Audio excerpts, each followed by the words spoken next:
G'day guys, this is Tristan from Daily Fantasy Almanac, and we're getting ready to launch our new AFL database application for DFS players. So I thought I'd give you a quick walkthrough and show you what we've got to offer. Okay, so this is the page that we come to as soon as you log into your Daily Fantasy Almanac account. And we can go to the application by clicking on the AFL application button. It's going to take us to the summary page, which is the main page that we work in on the database. It gives us an overview of all the players, their positions, their salary information, and a range of relevant statistics. So here we can see now, we'll start at the top of the page where we have some filters where we can go through and narrow down the player pool. First of all, match dates. You can see we've got 3 slates loaded into the system for this week's AFL. It's round 3 in 2018. If we click on the 6th of the 4th here, we can pull up only the players playing on Friday night, the Collingwood-Carlton clash at the MCG. We can click that back off to get all the other players back in the pool. Here we are now clicking on for Saturday slates. We can click on for Sunday slate. You can combine filters to get Saturday and Sunday's players for whatever reason. There might be a full round match excluding the first night of the slate, so that would be quite handy in that instance. We'll turn those all off and keep all the players in for the time being. We can go through and narrow down by teams instead with the teams filter. We might just want to analyse the Hawthorn team, so we can reduce the table to only Hawthorn players.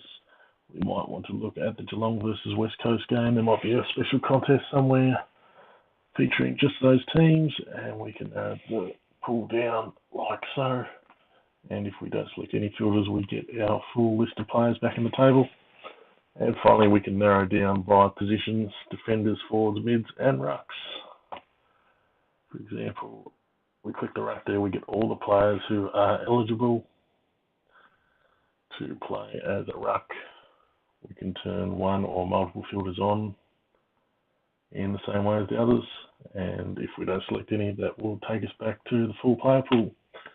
Next to our filters, we have the 3 major DFS sites: DraftStars, Moneyball, and PlayOn, and we have support for all 3 sites with their position and salary information for all the players on the slates. So you can see here I'm clicking off the DraftStars. We're into the Moneyball now. And Tom Mitchell's salary is now $11,800. He's still the most expensive on the Moneyball site, but you can see their salaries are much lower than DraftStars. And we also get the relevant positions too, so we can still filter by position. And we get the relevant rucks now for Moneyball as opposed to DraftStars. We can turn them back off and we can have a look at PlayOn 2, which is the latest site that we are supporting. We've only got the Friday night slate so far, as that's all I've got on the site. But as you can see, this is updated to have Taylor Adams now as the most expensive in the database at the moment at $16.3 million. Let's go back to DraftStars now, and we will have a closer look at what the table can tell us. Okay, let's take a look now at the summary table below. This is where all the good stuff is. First of all, you can see show entries here on the top left. You can choose how many players you want to display on a page. I'm going to drop this down to 10, just so we can fit everything on the one screen. The first few columns are self-explanatory here. Tom Mitchell is midfielder. His salary is $18,250. He plays for Hawthorn. They're playing Richmond this week at the MCG. All nice and straightforward. And now we get onto the further columns. Now, anywhere you see a blue information icon, if you hover there, we have a pop-up which will give you further instructions on what's actually going on in this column. So this is our projected fantasy score for this player here, 126.6 for Tom Mitchell. Now, all these columns are fully sortable, top to bottom, bottom to top. We get all the zeros there for the guys who haven't played before, but now we get to the top here: Tom Mitchell, Gary Ablett, Patrick Dangerfield, Mitchell Duggan, some pretty common names there. with the highest projections on the slate. We go to the value column now, which is where we use our projection, and we calculate a player's salary efficiency by taking this projection and dividing it by their salary. So you can see here Tom Mitchell, we're looking at nearly 7 times value on his $18,000 salary if he can hit his 126 point projection.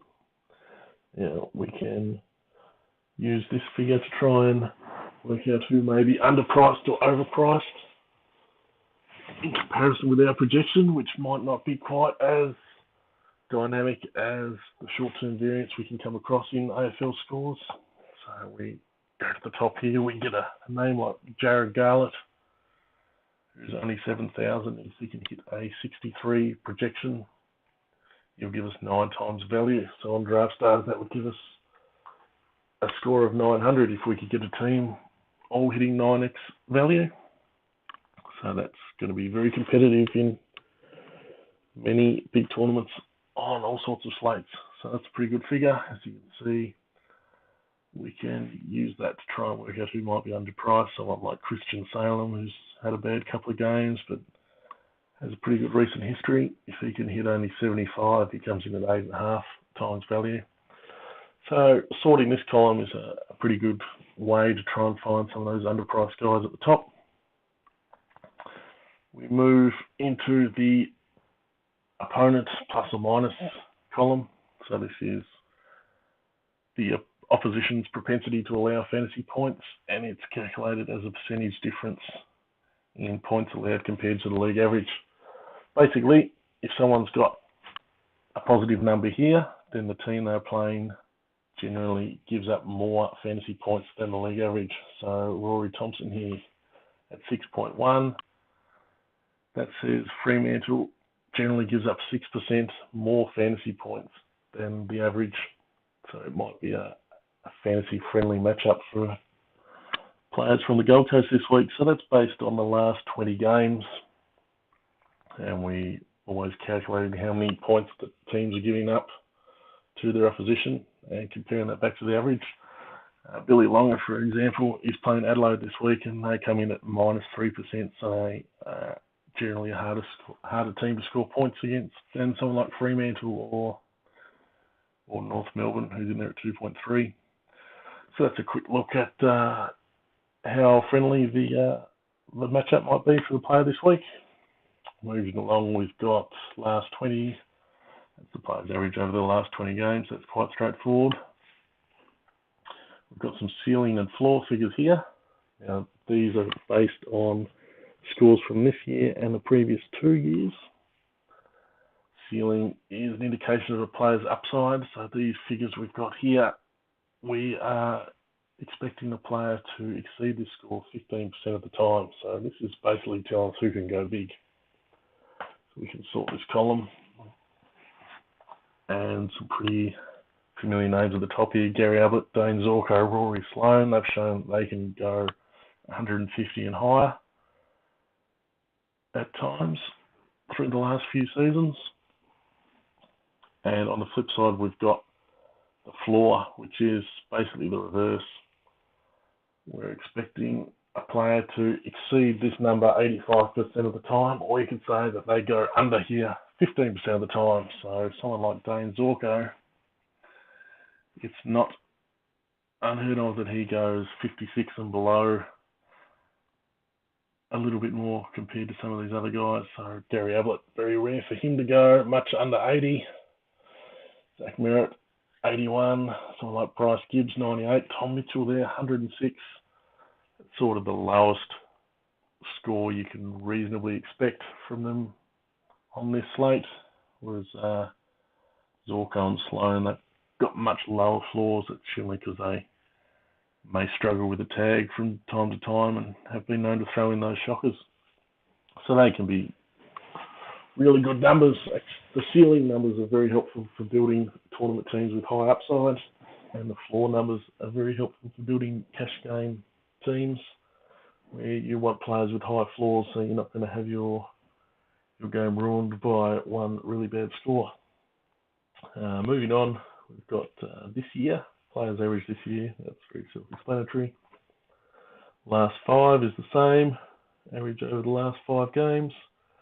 This just gives us an indication of their recent form. And now we've got some figures for the upcoming game. We've got the players average at this ground for this year and the previous 2 years. And if you hover over the score, you'll see how many games this is calculated on. So Tom Mitchell here has 17 games in his past 2 and a bit years at the MCG, and he's got an average of 123.6. So here, Stephen Cornelio, who's in really good form this year. He's only averaged 85 at the SCG, but you hover over and so it's only on 1 game, so that's not a great sample. If you look down again, it's someone like Dyson Heffel, just the average of 102 over 10 games at Etihad Stadium. You can sort that again to see some of the best performers here. Someone like a Zach Merritt has got 18 games at Etihad to work off an average of 112. You might lean to that over, say, his 97 projection. So there's information there on the ground, and we've got the same thing alongside here with versus their opponent this week. Obviously, the samples are going to be a bit smaller over the past few years. If we sort here, we can see some of the best performed. Todd Goldstein's gone big twice here against Melbourne. Josh Jenkins is an interesting one there. He's gone big a couple of times against St Kilda. Now we come further down.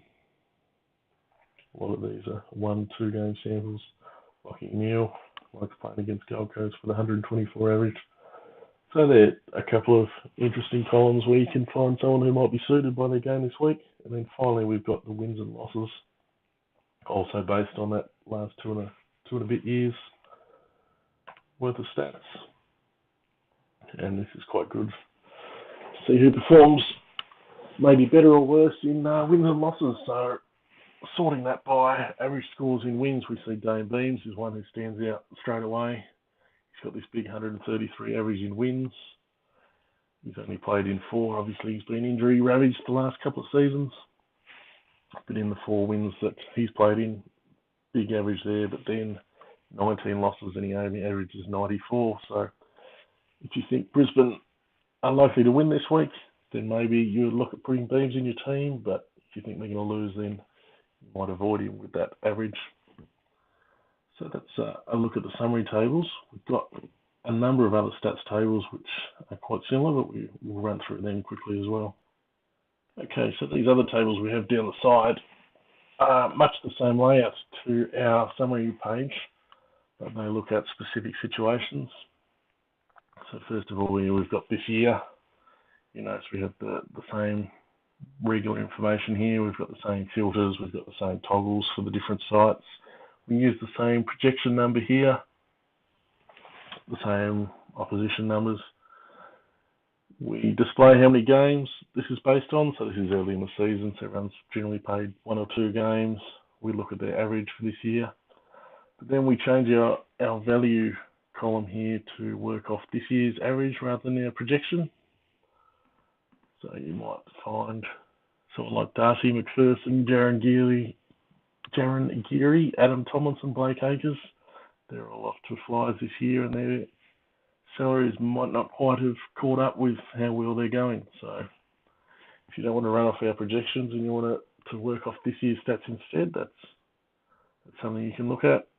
Ceiling and floor numbers are calculated in the same way, rather than calculating off our last 2 and a bit seasons we did on the summary page. We're just looking at scores from this year. So Ed Kerno, he's got the big ceiling from his 160 last week, and so like Jared Waite obviously had that lower score in round 1 and the big score in round 2. So that's giving you an example of the spread there.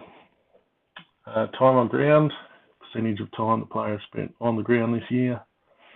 So if you come up with someone who might have a pretty low average, the time on ground might explain that, and average points per minute.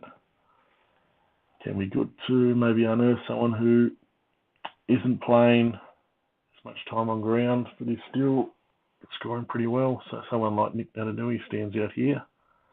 If we come down here, he's only playing 55% time on ground his first 2 games and going at big points per minute. So as he gets fitter, he may have a bit of upside in his average, and that's what we're looking for in DFS. So we'll look at a few of these other tables.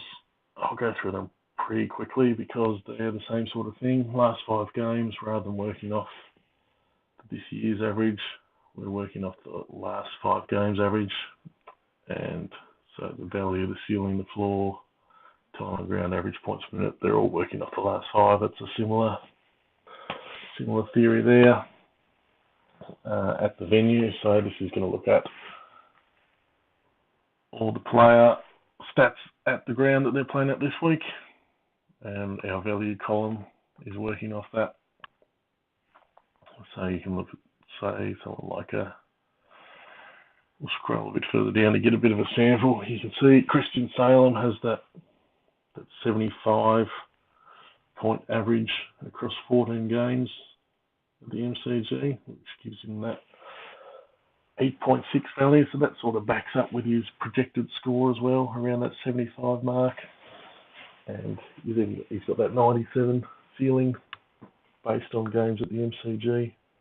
So these are just different angles you might want to take rather than just working with our projected figures.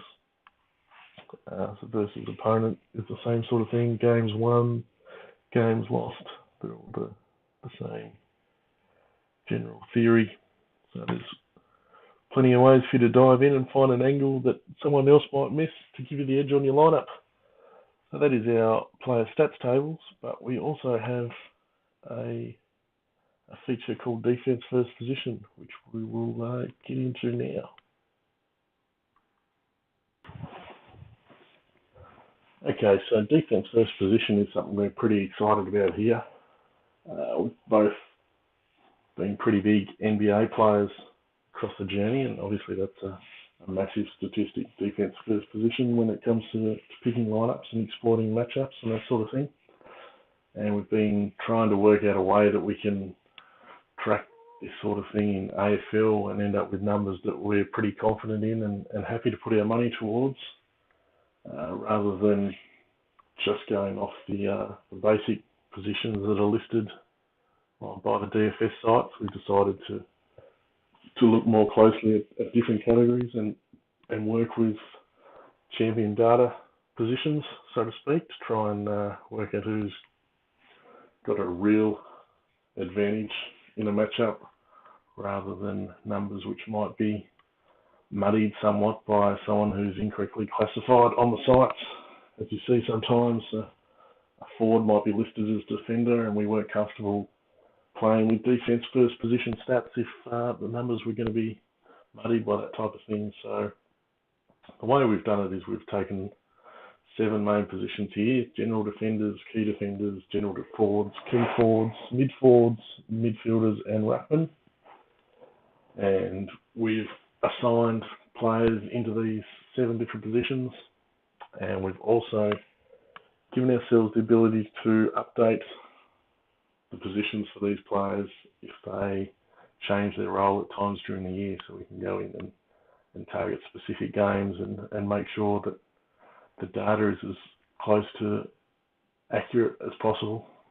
So this isn't really a fantasy relevant example, but someone like Liam Jones last year going from key forward to key defender, we've got the ability to go through and assign all his games played down back as a key defender rather than being stuck with him as a key forward. So we're pretty happy with the numbers we've got here. So you can see we've got 2 pages. We've got by team and by position. So this is our by position page, which basically has a listing of all 7 positions. It's got all teams in the competition, and it's got a league average. And you see the numbers in this table are an average number of fantasy points that these teams allow to players playing in these positions. So first of all, we'll have a look at the toggles we've got at the top here. Currently I've got 2018 selected here. We can also look at 2017 numbers. We look at both 2018 and 2017 numbers combined, or we've got a custom option on the end here where you can type in how many games you might want to look at the last only the last 10 games, for example. You can type that here and hit go, and that'll recalculate all the numbers just for that last 10 game period. Now we don't look at finals for these numbers. We think finals can be a bit of a different games compared to home and away games, so we decided to stick with just the home and away stats for the sake of this. Obviously all the columns are sortable. I've been playing around with the ruck one here, with Geelong are getting slaughtered in the first 2 rounds, and someone like West Coast with Natanui back in town, and they've also come up against 2 pretty weak ruckmen to start the year, so they've got a very low number. Better off actually to use both at this stage early in the season. So here we go. Here we've got the numbers that are much more even, given the sample size, but we can still pick up on some trends. Here with ruckman, you can see Melbourne in the last year and a bit, clearly the leakiest team to ruckman, but that was sort of when they were running with Cam Pedersen when Max Gawn was out. You look at teams like the Western Bulldogs and West Coast who were getting slaughtered by ruckman last year, and it shows up in the data. So what we're trying to do is we're trying to find matchups which we can exploit, and or matchups that we can avoid and have confidence in doing so. So if you look here by mids, Hawthorn, West Coast going up a lot of points to midfielders the last year and a bit, whereas teams like GWS and Essendon and Port Adelaide not so much.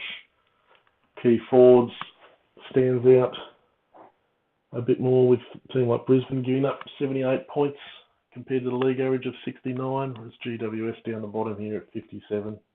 So you can see a pretty good range, and you can have confidence. I think Jesse Hogan's performance on the weekend against Brisbane, he had 133. He showed you that the key forwards can get a hold of Brisbane, and maybe you might prefer to avoid the key forwards against GWS with that stingy average there. So there's a lot you can play around with these positions. You can play around with your own time frames if you want to check how someone's going against a team. Maybe if Max Gawn gets injured again, or someone like Cruiser gets injured again, you can go through the last 5 games where they might not be there, and you can have a look at some averages against them.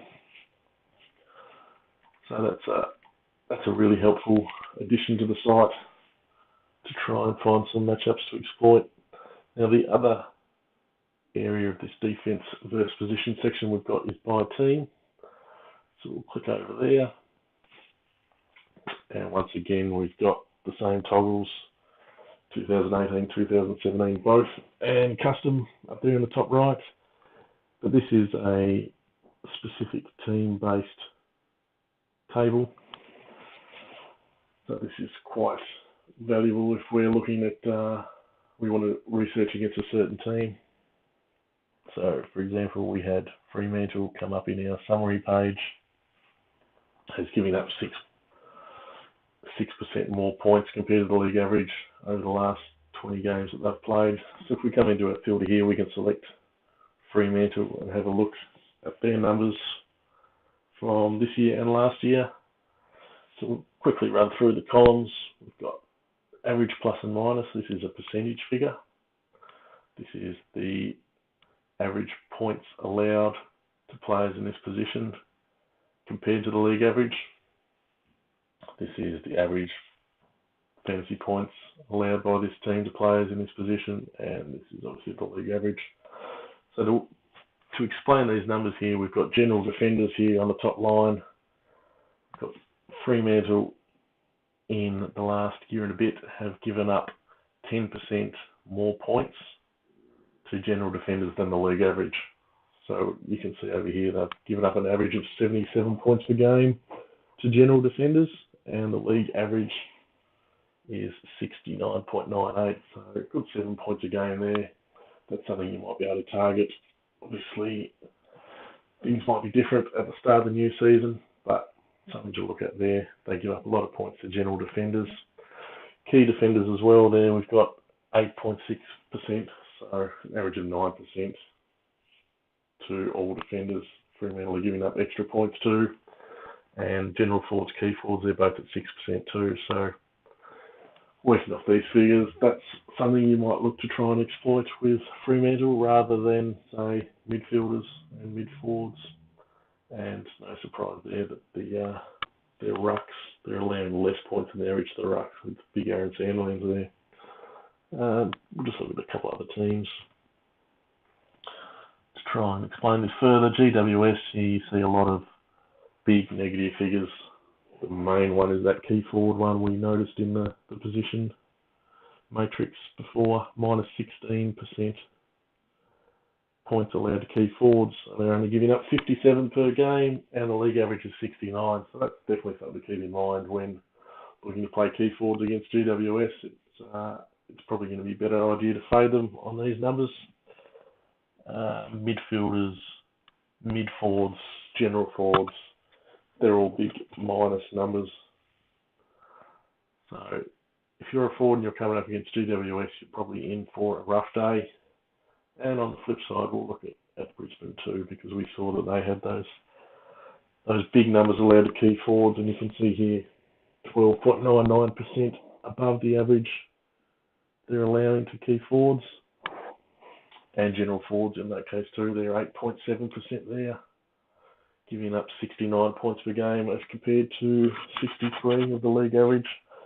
So you can target your forwards playing against Brisbane. And I mentioned Jesse Hogan coming off a big 130, and little Jiffy Garlett, he had 100 on the weekend too. So that falls in line with what we're finding here in our numbers. And then on the flip side, minus 5% points allowed to ruckman, 76 compared to the league average of 81. And on that basis as well, we noticed Max Gawn up against Steph Martin on the weekend had a much lower number than he did in game one when he ripped apart the Geelong Cats. So there's another way to analyse the teams individually rather than looking at them all in the one matrix. But we're really excited about this defence versus position section, and we'll continue to work on this and update players' positions as the season goes on. Okay, so I'm going to wind it up there. Thanks for following along and having a look inside of what we've got to offer. Of course, we've always got the blog page where we're putting down our thoughts on a number of the AFL slates throughout the season. So keep an eye on the blog. You can follow us on Twitter at DF Almanac, where we put a lot of stats out from our database and some stuff we think might help you while you're building lineups for the upcoming slates. So give us a follow there. Any questions, you can contact us via the website or tweet us, and one of us will get back to you as quick as we can. So thanks for watching, and good luck in DFS.